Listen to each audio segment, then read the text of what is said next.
श्रीमाधवान्वयसुधाम्बुधिपूर्णचन्द्रम् श्रीश्रीनिवासगुरुवर्यकृपार्थचक्रम् श्रीनव्यरङ्गयति वर्यकृतात्मरक्षम् वन्दे सदा वरदलक्ष्मणदेशिकेन्द्रम् भारद्वाजम् शठारिम् शुभगुणान् पण्डितेन्द्रम् भजेऽहम् सोऽहम् नारायणस्य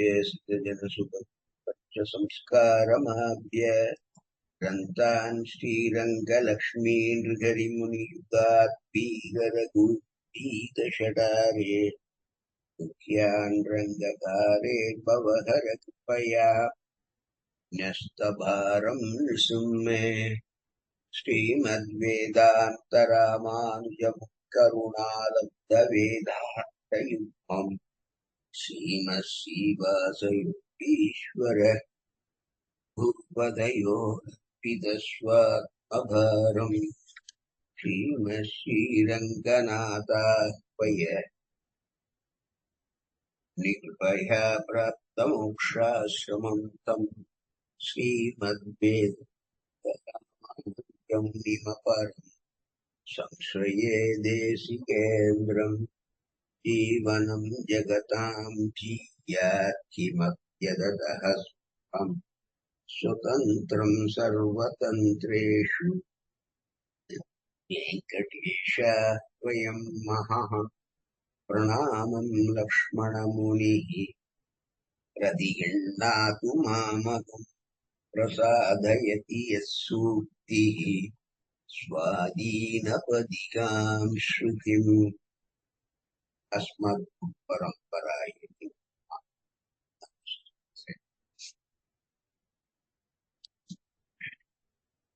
போன உபன்யாசத்துல अपलाकाङ्क्षिभिर्यज्ञः विधिदिष्टो यज्ञते यष्टव्यम् एव इति मनः समाधाय सात्विकः அப்படின்ற ஸ்லோகத்துக்கு 11வது ஸ்லோகத்துக்கு அர்த்தத்தை பார்ப்போம். அதாவது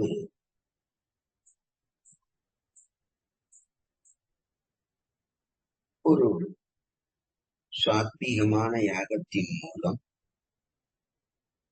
கொண்டாட்டி புள்ளகள் ஐஸ்வர்யம் வீடு கொஞ்சம்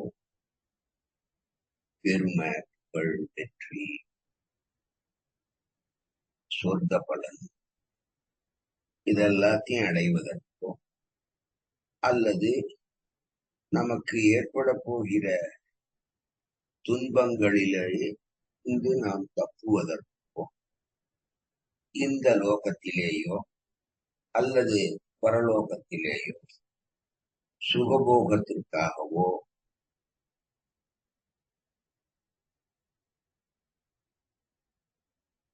இது போன்ற 7 பலன்களிலே பெரிதும் ஆசையற்று ஒரு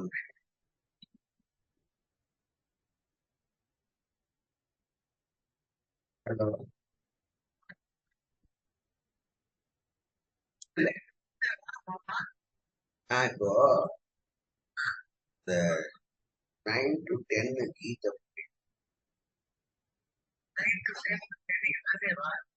சாட்டர்டே அண்ட் சண்டே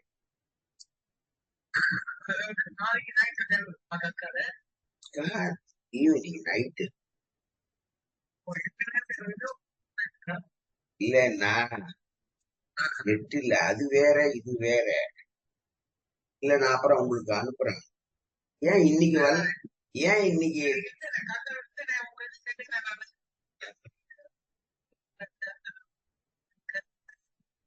அப்படியா? சரி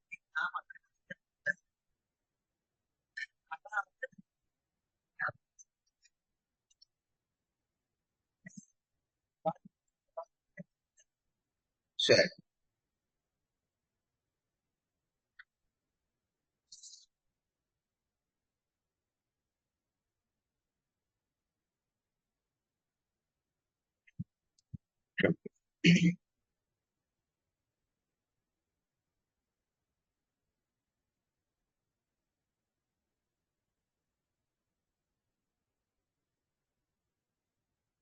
இப்படி எந்த விதமான பலனையும் எதிர்பார்க்காது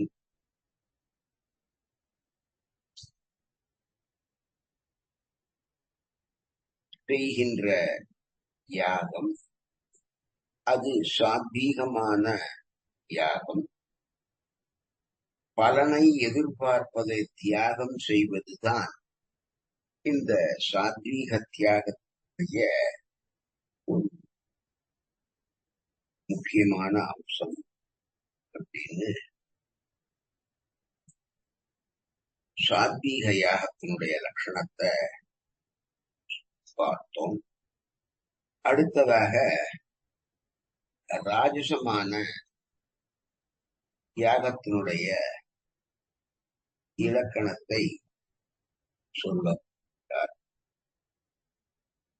அபிசந்தாயது பலம் தம்பார்த்தம் சயேவயஹ யுஜ்யதே பரதஸ்ரேஷ்ட தம் யஜ்ஞம் வித்தி ராஜசம்.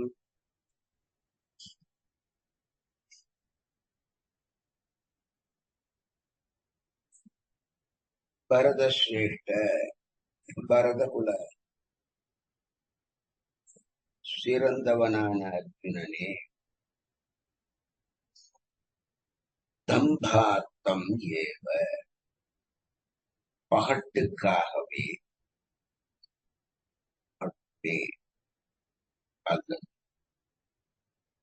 பலமதி பிரயோஜனாந்தரத்துக்காகவும் அபிசந்தாய அதை கருத்திலே வைத்துக் கொண்டு எது எந்த ஒரு யாகமானது ஈஜ்யதே செய்யப்படுகின்றதோ தம் அந்த யஜ்ஞம் யாகத்தை ராஜசம், ராஜசம் என்று வித்தி நீ தெரிந்து.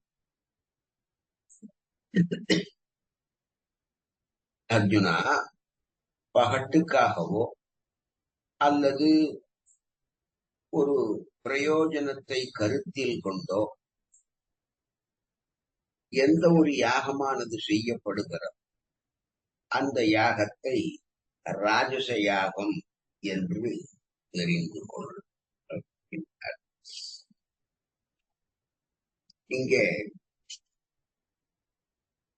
தம்பார்த்தம்ங்கிறதுக்கு என்ன அர்த்தம்னா, ரொம்ப பகட்டுக்காக தன்னை நல்லவன் மாதிரி மத்தவா நினைக்கணும் அப்படின்றதுக்காக சில விளம்பர யுக்திகளை கையாளும்.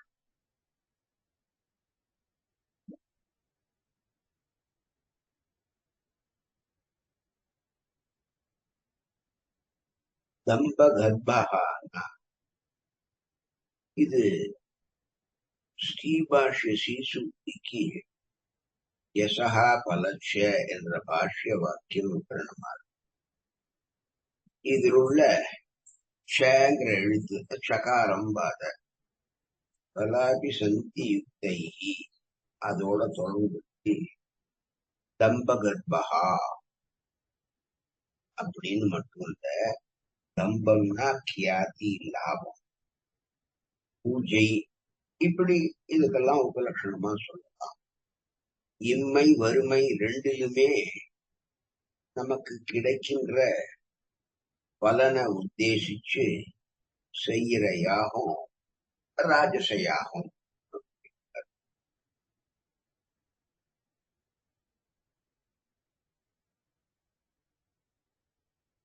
பரத சிரேஷ்டன்னு சொல்றதுனால சாத்விகாகம் மட்டுமே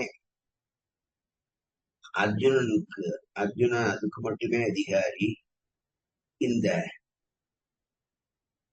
ராஜச யாகத்துக்கு இல்லை. ஏன்னா அவன் தன்னை தார்மீகம்னு எப்போதுமே விளம்பரப்படுத்திக்கிறது இல்லை அப்படின்னு.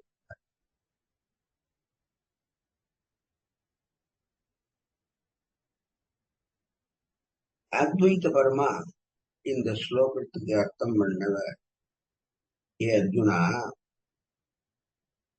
பிரயோஜனாந்தரங்களை ஸ்வீகரிக்க அபேட்சித்தோ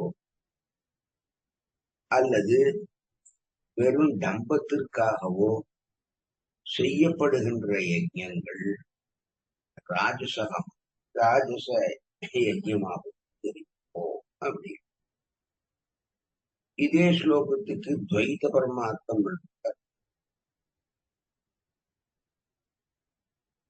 இந்த கர்மாவினுடைய பலன் அடியேனுக்கு வேணும், அதையே கருத்தில்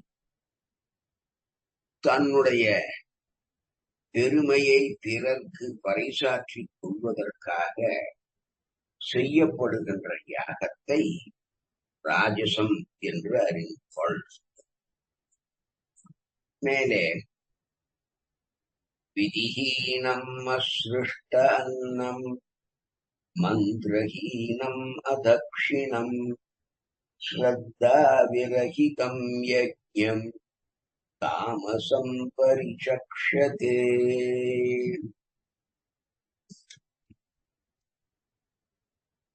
அதாவது விதிஹீனம் சாஸ்திர முறையை விட்டுவிட்டு அஸ்ருஷ்ட அன்னம் அன்னதானம் அளிக்கப்படாமல், மந்திரஹீனம் மந்திரமில்லாமல், அதக்ஷிணம் தட்சிணை கொடுக்கப்படாமலும், மேலும் ஸ்ரத்தா விரகிதம் ஸ்ரத்தை இல்லாமலும் செய்யப்படுகின்ற யஜ்யம் யாகத்தை தாமசம் தாமசம் என்று பரிசக்ஷதே சொல்லுகிறார். அர்த்தம், பெரியோர்களின் அனுமதி இல்லாமல் செய்வதும் சாஸ்திர முறைப்படி ஆகாத திரவியங்களாலே ஏற்பட்ட மந்திரங்கள் இல்லாததுமான தட்சிணை கொடுக்கப்படாதது ஸ்ரத்தையுடன் செய்யப்படாததுமான யாகம் தாமச யாகம். இது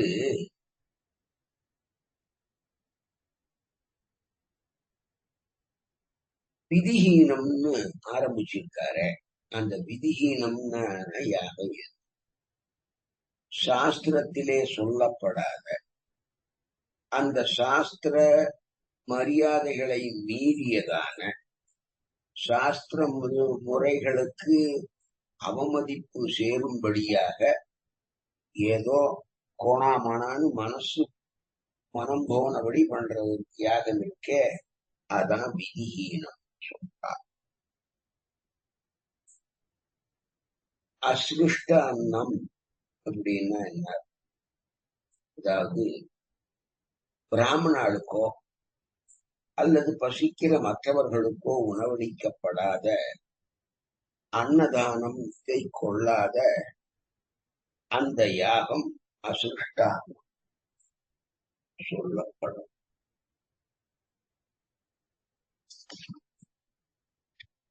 இந்த விதிஹீனம்னு சொன்னமோ அது ஒரு தெளிவான ஞானம் இல்லாமல் சமீச்சீன அனுஷ்டானமும் உள்ள அந்த பிராமணர்களோட பிரம்மவித்துக்களோட அனுமதியை பெறாமல் சாஸ்திரம் கூறிய எந்த நல்ல கர்மாவை செய்வதாக இருந்தாலும் நல்லோர்களை பிரார்த்தித்து அவர்களிடம் அனுமதி பெற்று அதை செய்ய வேண்டும். ஒவ்வொரு வைதிக கர்மாவை ஆரம்பிக்கும் போதும் பிராமணர்களுக்கு தட்சண சமர்ப்பிக்கணும் அப்படின்னு விதி. அப்போ அப்படி இது பண்ணா ததாஸ்தூன்னு அவ அனுஜ்ஞை வாங்கிப்பா. இது வழக்கத்தில் இருந்து பார்க்கலாம். இதுக்கு அனுஜ்ஞை பண்ணிக்கிறது அப்படின்னு இன்னி வரைக்கும் பேரு. விதிஹீனம் என்பதற்கு சாஸ்திர முறைப்படி செய்யாத அப்படின்னு அர்த்தம் பண்ணிக்கிறது. அது சுவாரஸ்யமா இல்லை. யாகத்தில் உபயோகப்படுத்தும் திரவியம் சாஸ்திரம் கூறியதல்ல, மந்திர பிரயோகம் தகுந்தவாறு இல்லை, தட்சிணை சரியாக கொடுக்கப்படவில்லை என்றெல்லாம் கூறியிருக்கிறபடியினாலே இந்த யாகம் சாஸ்திர சொன்ன முறையிலே பண்ணாததான யாகம், பிராமணனோட அனுமதி இல்லாமல் பண்ண யாகம், அதனால அது தாமச யாகம். அசிருஷ்டான்னம்னா சாஸ்திரம் இசையாத வகையிலே திரவியங்களை சம்பாதிச்சு சேகரிச்சுண்டு அதை வச்சுண்டு செய்கிற யாகம். இதுக்கு முன்னால அவ சொன்னால அந்த மாதிரி அன்னதானம் பண்ணாமல் யாகம் பண்றது என்ன, அது அப்படி அர்த்தம் பண்றது அவ்வளவு உச்சிதமா இல்லைன்னு பாஷ்யக்காரர். அது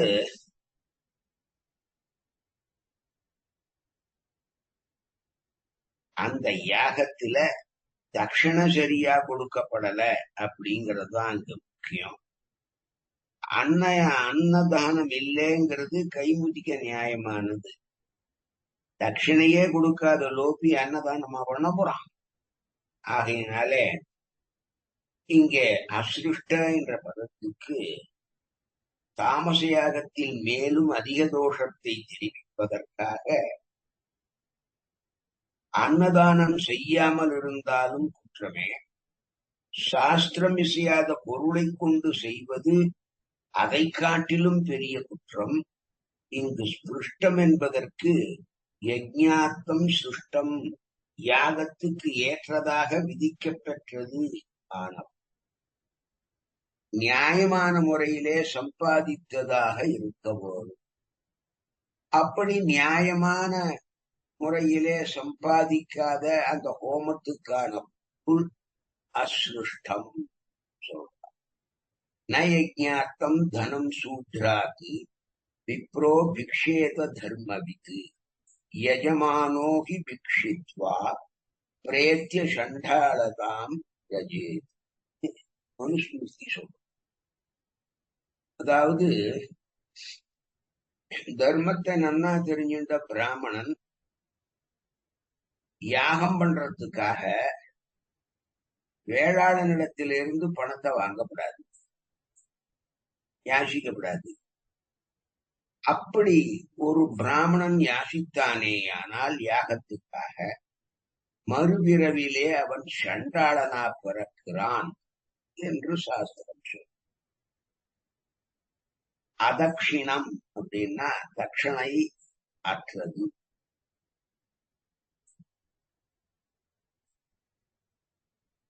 யாகம் பண்ணிட்டு அந்த யாகம் பண்ற ரித்விக்கு தட்சணை கொடுக்கணுமா இல்லையா, அதையும் ஏமாத்தி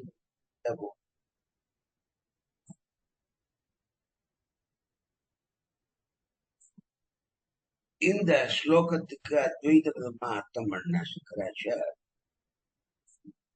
முறை தவறியது அன்னதானம் இல்லாமல் செய்யப்படுது, மந்திரங்களிலே தோஷமுடையது, தட்சிணை இல்லாதது, ஸ்ரத்தை இல்லாதது. இப்படி இருந்ததுன்னா எந்த இப்படிப்பட்ட யஜ்யம் தாமச யஜ்யம் அப்படி என்று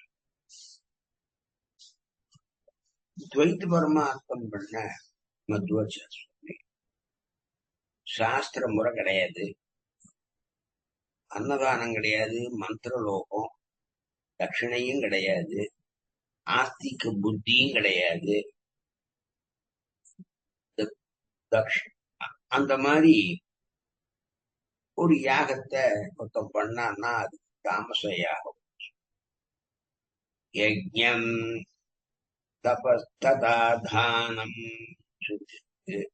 யஜ்யம் 3 விதம் என்பதை சாத்வீகம், ராஜசம், தாமசம் 3 ஸ்லோகத்தினால அந்த 3ஐயும் பகவான். ஆனால் சரீரம், வாக்கு, மனசுங்கிற அந்த முக்கரணங்களின் பிரிவாலே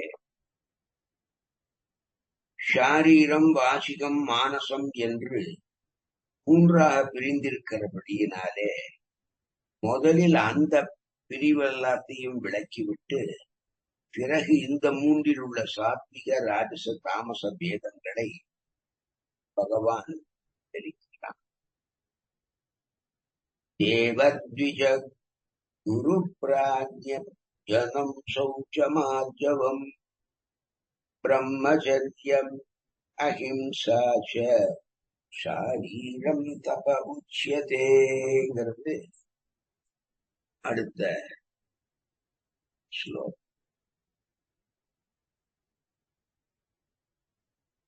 தேவர்கள், பிராமணர்கள், விஜயன இரட்டை பிறப்பாளரான பிராமணர், அக்ஷரம், பிராஜ்யன்னா நல்ல ஞானம் உண்டவாள். இவர்களை பூஜனம், சௌச்சம், புண்ணிய தீர்த்தங்களிலே ஸ்நானம், ஆர்ஜவம், மனமொத்த செயல், பிரம்மச்சரியம், அஹிம்சா ஷாரீரம் தபவிஷ்யம். பிற ஸ்ரீகளை காமவயத்தோடு பார்க்காமலே பிராணிகளை அழிப்பது முதலிய செயல்களால் ஹிம்சிக்காமல் இருப்பது, இது சரீரத்தாலே செய்யப்படுகின்ற ஒரு தபசா சொல்லப்படும்.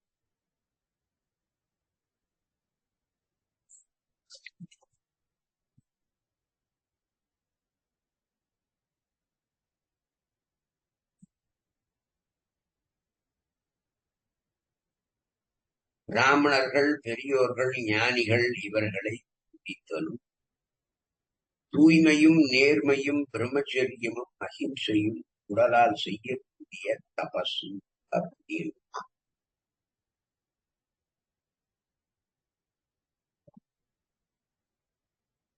இதுல ஒரு 5 விஷயத்தை நம் மனசுல, தேவர்கள், பிராமணர்கள், ஆச்சாரியர்கள், பிராஜ்ஞர்கள் இவர்களில யாருடையதாய் பக்கத்துல நாம் அல்லது நாம் அவளோட பழக நேர்ந்தால் சாஸ்திரத்தில் சொல்லியபடி அவரவர்களுக்கு தக்கவாறு அவரவர்களை கௌரவிக்கணும், பூஜிக்கணும் அப்படிங்கிறது சாஸ்திரம். ஒரு பிராமணனையோ, ஒரு பசுமாட்டையோ, ஒரு அரச மரத்தையோ, இல்ல ஒரு அக்னியையோ, எதுல இந்த நாள்ல எதை பார்த்தாலும் ஆனா பிரதட்சிணமாத்தான்.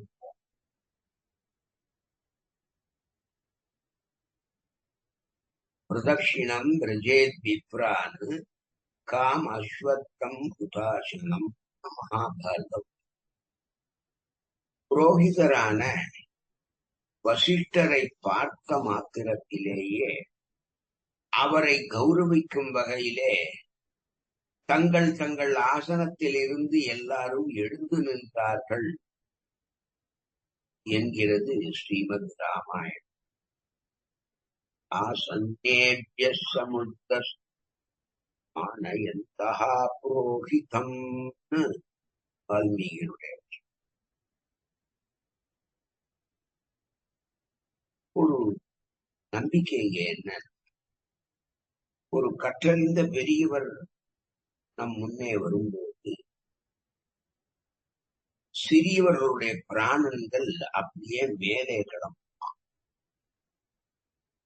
பெரியவர்களை கண்டவுடன் எழுந்திருப்பது, வணங்கி வழிபடுவது, இவற்றை சிறியவர்கள் செய்யும் போது அவ தங்கள் பிராணனை திரும்பவும் மறுபடி அடைகின்றார்கள் என்று மனுஸ்மிருதி சொல்லும். அதிகமான வயசு, நரட்சத்தலை, நிறைய பணம், உறவினர்கள் ஜாஸ்தியா இருக்கு, இதெல்லாம் வச்சுட்டு ஒருத்தனை பெரியவனாக ரிஷிகள் அப்படிப்பட்டவனும் உபசரிக்கிறதும் கிடையாது. ஆனா இது எதுவுமே இல்லாமல் இருந்தால் நன்னா 6 அங்கங்களோட இந்த சதுர்வேதங்களையும் நன்னா அத்தியனம் பண்ணி அத பாஷ்யத்தோட காலக்ஷேபம் அவனை மகாத்மாவாக கௌரவிக்கிறார். சௌச்சம் சௌச்சம்னு சொல்றாருன்னு அர்த்தம்னா சுத்தின்னு அர்த்தம்.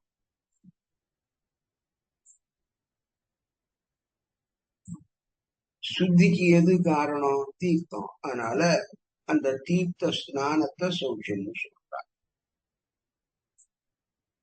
இங்கே சௌச்சம் என்பதற்கு சுத்தின்னு மட்டும் அர்த்தம் பண்ணிக்கூடாது. அதுதான் அந்த தபசின் பயனே தவிர அதுவே தபசு ஆகாத. அதனால ஆர்ஜவம் நாம மனசாலே நினைக்கிறபடியே இந்த சரீரத்தை செயல்படுத்துவது என்பது ஆர்ஜவம். அதாவது மனோவாக்காயகி உடம் உரை செயல்னு சொல்றாளோ, இந்த 3ம் ஒருமைப்பட்டு இருக்க வேண்டும் நிறைய இடத்துல பார்த்தோம். அதாவது மனசுல எதை நினைக்கிறோமோ அத வாயால பேசணும், மனசுல எதை நினைச்சு எதை வாயால பேசணுமோ அதையே செயல்படுத்தணும். இப்படி மனோவாக்காயம் 3ம் ஒரே நேர்கோட்டுல இருக்கணும் அப்படின்றது பிரம்ம. அதுதான் ஆர்ஜவம். பிரம்மச்சரியம். பிரம்மச்சரியம்னா பெண்களை தவறான கண்ணோட்டத்துடன் பார்ப்பது. ஒண்ணும் பண்றது இல்ல, அவளை ஹிம்சி பண்றது இல்ல, ஒண்ணும் பண்றது இல்ல. அந்த இந்த இதுல சொல்றா பாருங்க, அது மாதிரி கண் பார்வையாலே கற்பழிப்பது அந்த மாதிரி. ஆஹா, இவளை அனுபவிச்சா நல்லா இருப்பேன் அப்படின்னு இவள் நமக்கு கோபிய பூத்தரா இருப்பாளே அப்படின்னு நினைக்கிறேன். இதுதான், இப்படி நினைக்காம இருக்கிறது தான் பிரம்மச்சரியம். பிரம்மச்சரியம் ச யோஷித்சு போக்யதா புத்திவர்ஜனம் ஸ்தனவதி பிஷிதண்டே போக்யதா தீகர்ப்பஸ்மரணா லோக நாலாபி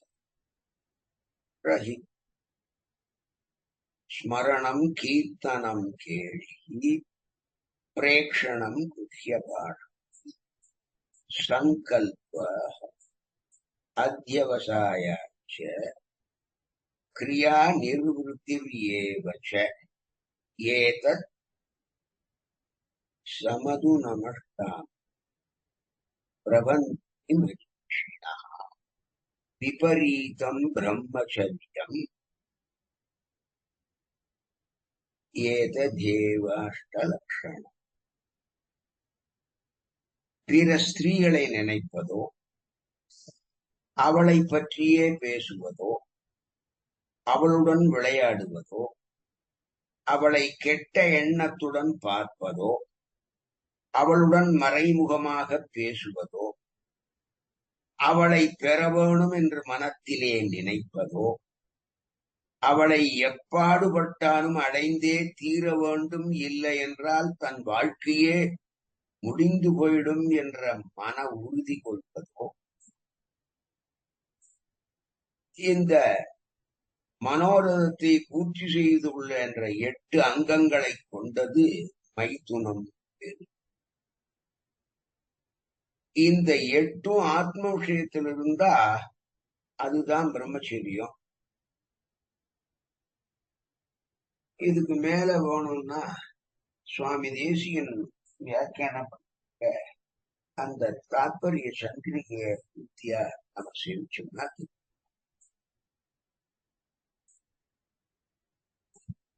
அஹிம்சை அது எல்லாருக்கும் தெரியும். பிறரை துன்புறுத்தாமல். இதுக்கு அத்வைத பரமார்த்தம் பண்ண சங்கரர் தேவர்கள், பிராமணர்கள், குரு, அறிவில் மிக்கவர்கள் இவர்களுடைய பூஜையும் சுத்தியும் நேர்மையும் பிரம்மச்சரியமும் அஹிம்சையும் சரீர சம்பந்தம் பெற்ற அது தபம் என்று சொல்ல. துவைத்தபரமா இதே ஸ்லோகத்துக்கு அர்த்தம் பண்ண மத்வாச்சார சுவாமி, தேவதைகள், பிராமணாள், ஆச்சாரியாள், நன்னா தெரிஞ்சுகின்ற ஞானிகள் அவரவர்களுக்கு தகுந்தபடி அவர்களை தூக்கித்தரும். மனோவாக்காய முதலிய இடத்திலே சுத்தியும் நேர்மையும் பிரம்மச்சாரியை பிறப்பும் பிறருக்கு தீங்கிழைக்காமையாகிய இவை நம்மளுடைய சரீரத்தாலே செய்யப்படுகின்ற தபசுன்னு தெரிவிப்போம்.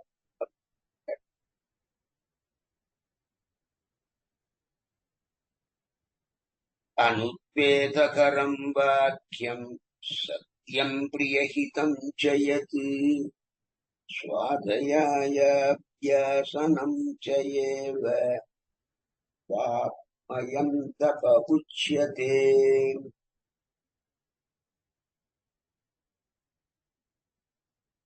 எது எது அனுத்வேககரம் பிறர் மனசை புண்படுத்தாதோ, பிரியஹிதம் இனிமையும் நன்மையும் அளிக்கக்கூடியதாயிருக்கிறதோ, சத்தியம் ச உண்மையாக இருக்கிறதோ, அந்த வாக்கியம், அந்தப்படிப்பட்ட பேச்சு சுவாத்தியாய அபியசனம் வேத சாஸ்திரங்களை ஓதுவதும் பகவானுடைய நாம சங்கீர்த்தனம் வாங்மயம் வாக்கினாலே செய்யக்கூடிய தபஹா தபசுன்னு உச்சத்தே சொல்லப்படும். எது ஒண்ணு புறத்தியாருடைய மனசு புண்படுத்தாதோ, எது ஒன்று இனிமையாக இருக்கிறதோ, எது ஒன்று நன்மை அளிக்க வல்லதோ, எது சத்தியமா இருக்கோ, அப்படிப்பட்ட அந்த பேச்சு வேத சாஸ்திரங்களை போது பகவானுடைய நாமதேய சங்கீர்த்தனம் இதெல்லாம் வாக்கினால் பண்ணக்கூடிய தபசு அப்படின்னு சொல்றாங்க. முதல்ல சரீரத்தினாலே பண்ணக்கூடிய தபசு, இப்போ வாக்கினாலே சொல்லக்கூடிய தபசு.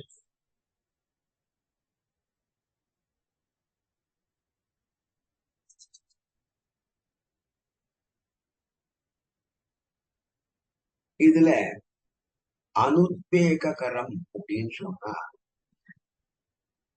நாம பேசுற பேச்சானது புறத்தியாருடைய நெஞ்சத்தை 2ஆ புழக்கும்படியா இருக்கும். பிறரை பத்தி வம்பியே பேசக்கூடாது. நம்மாலே பிறருக்கு பயமோ அருவருப்போ உண்டாகக்கூடாது. அப்படிப்பட்டதான எந்த பேச்சையும் நாம பேசக்கூடாது. இது வாக்கினாலே செய்யப்படுது. சத்தியம், கண்ணால எதை பார்த்தோமோ அதைத்தான் பேசணும். கண்ணால பார்த்ததா மட்டும் இருந்தா போராது. அது ஆத்மாக்களுக்கு நன்மை பயப்பதாகவும் இருக்க. கண்ணால பார்க்காத சொல்லக்கூடாது. நாம பார்த்தது உண்மையா இருந்தாலும் அதனால பொருத்தியாருக்கு ஒரு தீமை விளையும்னா அதையும் சொல்லக்கூடாது. பிரியஹிதம், சுவாகதம் பண்றது, வெல்கம் பண்றது, பிறர் செய்கின்ற தர்மத்தை புகழ்வது.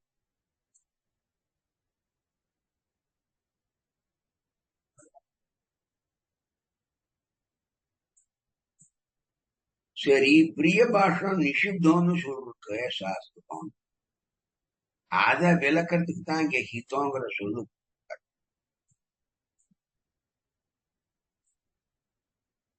ஒரு தகாத விஷயத்துல ஸ்தோத்திரம் பண்றதுங்கிறது அது ஸ்தோத்திரம் பண்றவனுக்கும் ஹிதம் இல்ல, எவனை ஸ்தோத்திரம் பண்றோமோ அவனுக்கும் அது ஹிதம் இல்லை. அது ரெண்டு பேருக்குமே அனுகூலமா இல்லை, சத்தியமாவும் அது இல்லை. அதனால இந்த பொருள் அங்கே பொருந்தாது. ஸ்வாத்தியாய அபியசனம், 4 வேதங்கள், 6 வேதாங்கங்கள், இதெல்லாம் பத்தி சொல்றதுக்க இது ஜபயஜ்யம். அத்வைத பரமா அந்த ஸ்லோகத்துக்கு இப்படி கடுமை இல்லாமலும் உண்மையானதும் பிரியமானதும் நன்மையை கருத்தில் கொண்டதுமான வார்த்தையும் தமக்குரிய வேதத்தை அத்தியனம் வாக்காலே பண்ணுகின்ற தபசு என்று சொல்லப்படும். துவைத்த படத்துல இருக்கு, புறத்தையாருக்கு ஒரு பீதியை உண்டு பண்றது, உண்மையா இருக்கிறது, கேட்கும் போது இன்னும் மேல கேட்கணும் கேட்கணும் கேட்கணுங்கிற ஒரு ஆசையை, பிற்காலத்திலே சுகத்தை தருவதான வார்த்தை, வேதங்களை கசடரத்த,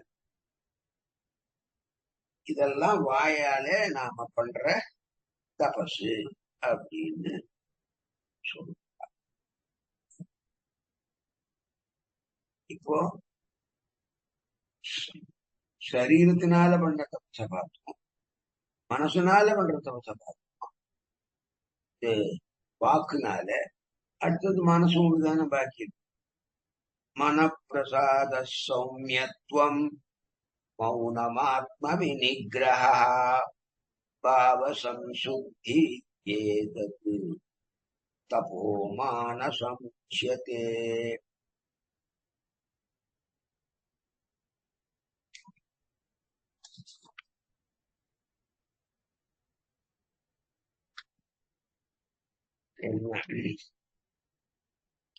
மனப்பிரசாத, மன மகிழ்ச்சி கொள்ளுதல், சௌமியத்துவம் அமைதியான இயல், மௌனம் பகவானை எப்பொழுதும் இடைவிடாமல் சிந்தித்துக் கொண்டே இருக்கின்ற இயல், ஆத்ம விநிகிரஹா மனசை அடக்கும், பாவ சம்சுத்தி அகத்தூய்மை, இதி ஏதது இவையெல்லாம் மானசம் மனசாலே ஆற்றக்கூடியதான தபஹா தபசு உச்சதே என்று சொல்லப்படுகிறது. மன மகிழ்ச்சி, அமைதியான இயல்பு, பகவானை இடைவிடாமல் சிந்தித்திரு, மனதை அடக்கி வை, அகத்தூய்மை, இவை அனைத்தும் மனதாலே ஆற்றக்கூடிய தபசு என்று சொல்லப்படுகிறது. இதுல மனசுல கோபம் முதலிய கலக்கம் இல்லாமல் பிறருடைய நன்மையை பற்றியே எப்போது சிந்திக்கணும். வீண் பேச்சு வெட்டி அரட்ட கூடாது. ஜீவாத்ம பரமாத்ம விஷயங்களை மனசுல எப்போது சேர்த்து, மற்ற லௌகீக விஷயங்களை பத்தி கிஞ்சித்தும் கவலை இல்லாமல், இதுதான் நம் மனசாலே பண்ணக்கூடிய தபசு. மனப்பிரசாதா சௌமியத்துவம், இந்த 2 பதங்களினாலே பிறர் விஷயத்திலே ஒரு தீமையை உண்டு பண்ணக்கூடிய வகையிலே மனக்கலக்கமோ கோபதாபங்களோ ஏற்படக்கூடாது அப்படிங்கிறது. ஒருத்தருக்கு கெடுதல் பண்ணாமல் இருந்தால் மட்டும் போராது, நன்மை செய்யக்கூடிய வகையிலே மனம் பரிபக்குவம் ஏற்பட வேணும் என்பதையும் இந்த மனப்பிரசாதா சௌமியத்துவம் என்பதை தெரிவிக்கிறது. வசதி ஹிருதி சனாதனேச்ச தஸ்மின் பவதி உமான் ஜகதா அஸ்ய சௌமிய ரூபா. எவனொருவன் ஹிருதயத்திலே பகவான் உகர்ந்து நித்தியவாசம் பண்றானோ அவனுடைய உருவம் எல்லாருக்கும் பேரானந்தத்தை விளைக்கக்கூடிய வகையிலே தோற்றமளிக்கிறது என்று கூறியுள்ள ஆகாரத்தின் அந்த உருவத்தின் சௌமியத்துவம் மனஹா சௌமியத்துவம் அப்படின்னு சொல்றோம். இங்கே இந்த உருவத்தின் பொலிவை கொண்டுதான் மனத்தெளிவானது ஊகிக்கப் பெறுகிறது. அப்படி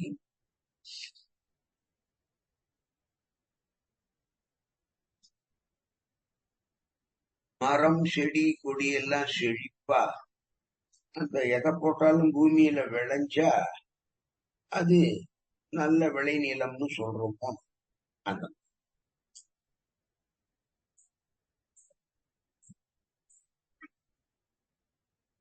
பேசாம வாய அடைச்சுன்னு இருக்கிறது, மௌனம் இருப்பா, அது வாக்க அடக்கிறதுனால கூடியதான். அதை வாசிக தபசுல சேர்க்கலாம். அங்க கொண்டு போய் சேர்க்காத, அத மானச தபசுல கொண்டு போய் சேர்த்திருக்காளே, என்ன காரணம்? இந்த வாக்கை அடக்குவது மனசாலனால, அங்க வாக்கு அடங்குறது மனசனுடைய காரியம்ங்கிறதுனால இங்க போட்டாங்க. ஆத்ம வினிகிரகா, ஜீவாத்மா பரமாத்மா விஷயத்திலே மனச நன்றாக ஊன்றி செலுத்த வேண்டும். தகாத விஷயங்களிலே போகாதபடி மனச தடுத்து கட்டுப்பாட்டிலே வச்சு பாவ சம்சுத்தி. இந்த சரீரத்தில ஆத்மாவை தவிர மற்ற விஷயங்கள்ல அது நிலைத்த தன்மை அதுதான் கிடையாது. இங்கு பாவமாவது அபிப்பிராயம் அர்த்தத்திலே வரும். அந்த அதுக்கு சம்சுத்தி என்ன பார்த்தா, எம்பெருமானை தவிர வேறு அனைத்து விஷயங்களிலிருந்தும் ஒதுங்கி இருத்தல், விலகி இருத்தல் என்பதுதான். மேலும் பரஸ்ரீகளோட மனம் ரகசியத்தில் கூட போகக்கூடாது என்பது இதனாலே வலியுறுத்தப்பட்டது. இங்கே தபச காய்கம்னு வாசிக்கம்னு மானசம்னு 3 விதமா பிரிச்சிருக்காளே. ஒவ்வொன்றிலேயும் ஒன்றொன்றுடைய முக்கியத்துவத்தை சொல்றாளே. அப்போ உன்னுடைய சம்பந்தம் மத்தவருக்கு இருக்கா இல்லையா அப்படிங்கிறது இல்ல.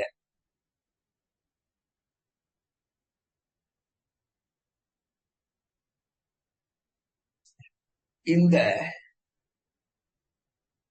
பஞ்சைதே தஸ்ய ஹேதவஹா என்ற வாக்கியத்துக்கு விரோதம். எல்லா செயல்களிலும் சரீரம், ஜீவன், இந்திரியம், பிராணாதி வாயுக்கள், பரமாத்மா, இந்த 5 பேரும் எப்போதும் இருக்கான்னு சாஸ்திரம் சொல்லும். அதனால இது 5 நாம ஒத்துக்கலாம் என்ற இதை கவிதா ஸ்ரீமதே வெங்கடேஷ வேதாந்த